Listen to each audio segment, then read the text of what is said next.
I'm calling this coping skills. And if it gets too long, I might make a part two. But these are the things that I'm learning and that I'm using to get through the day, to get through these times, one day at a time. And that's the first thing, one day at a time. I can only handle it one day at a time because it's too much. It's too much if you are living in the future. If you're not letting go of the past, you will be overwhelmed.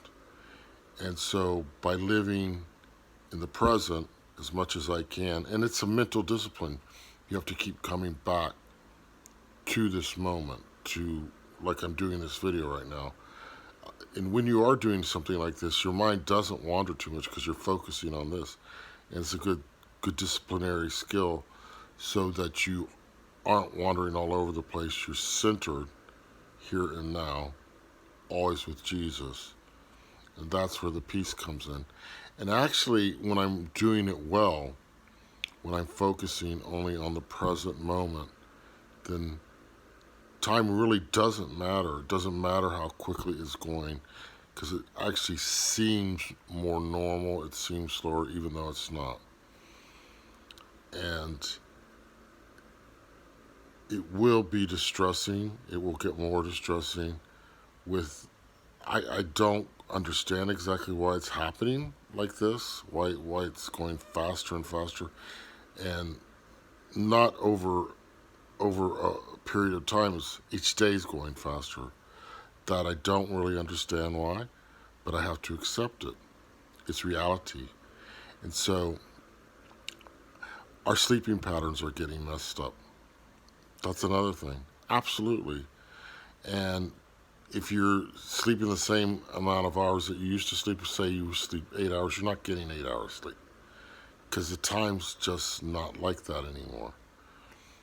And I know because if I think I've gotten enough sleep and I fall asleep in the afternoon, sometimes it's demonic, sometimes it's not. Sometimes it's because I'm not getting the sleep that I need. Okay, so number one skill, stay in the moment. Number two, let go of the time issues and don't worry about it if your sleeping patterns are getting messed up. I get awakened up when he wants me awakened. Like I was awakened at 3:20 in the morning today. Exactly 3:20 is when I woke up, and I'm doing this video. Probably going on 4 in the morning, but I'm not stressed about it because I know that later on at some point, maybe I'll catch up on some sleep. So he's in charge. That's the biggest coping skill of all, to understand that it's his time and we belong to him and he's in charge of everything.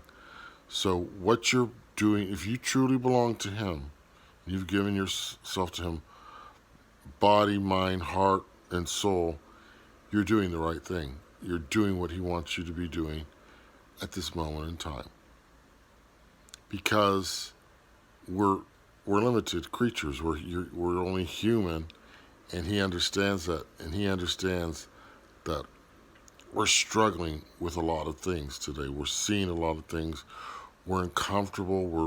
We're strangers in a strange land. We don't really belong here anymore because it's a foreign country. You know, I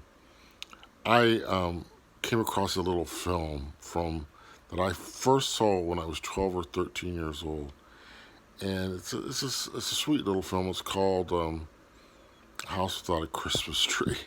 I know it's an odd kind of title. It's just a story about a way of life in America. It was actually set in the 1930s during the Depression, and it's just a world that's so foreign to us now, so different. You know, there was values. People had values, even if maybe some of them were based on some wrong principles. Like, well, you know, in the schools, you know, they still were teaching some wrong things. They were, even back then. But bottom line, they were being taught values. They were being taught how to treat people, with decency, and the characters. People had character. People weren't little wimps. They weren't little cowards. You didn't have children glued to televisions and gadgets. You had children outside playing and living life, and just everything was more wholesome. It was more wholesome. I don't care what anyone says. And from the 30s and 40s, boy, have we gone downhill. And it's brought home from this film, which wasn't made in that period, but was about that period. And all the old movies, you go back, just take a movie from the 40s or 50s, and even if you see some worldliness in it, you're going to see a lot more different values, better values. They mentioned Jesus in films back then too. I laugh because it breaks my heart. How far down the path we've gone. But that's another little coping skill right there. Watch something light, something entertaining, something that's wholesome, something that reminds you of the way things could have been and the way things should be. It made me a little nostalgic. It made me a little sad, but it actually was a pickup for me.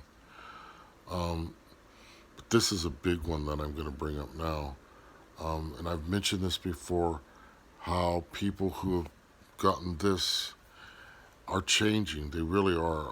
I know I have someone who helps me out every day, and he's changing, and I don't think he even understands what's happening to him.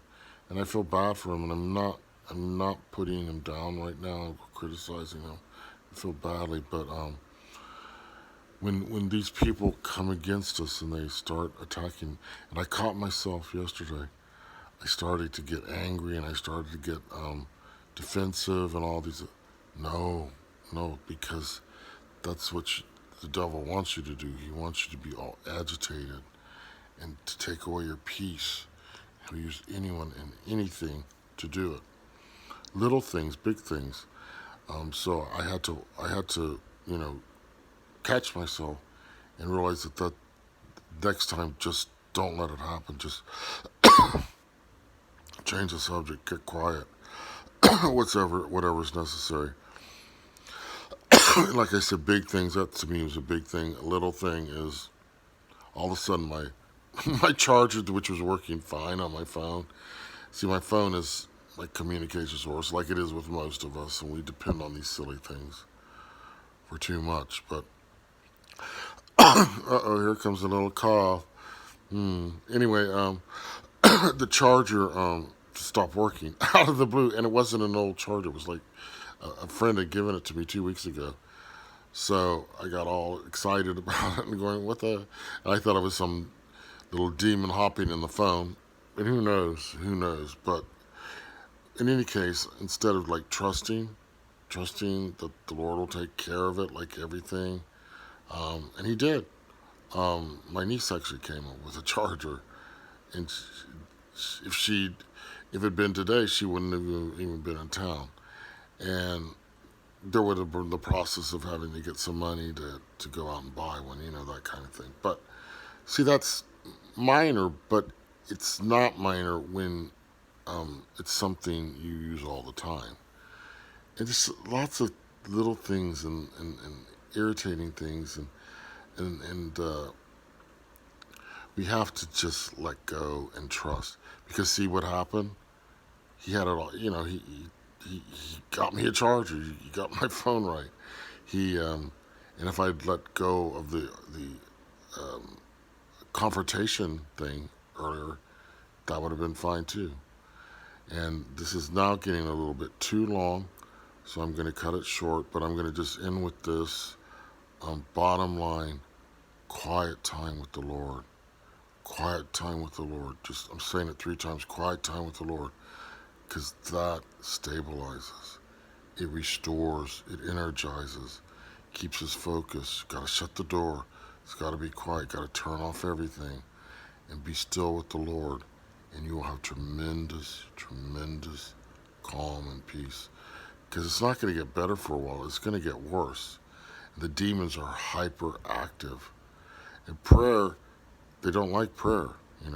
So if you're deep into prayer, they're going to go away. They're going to be pushed back a little, okay?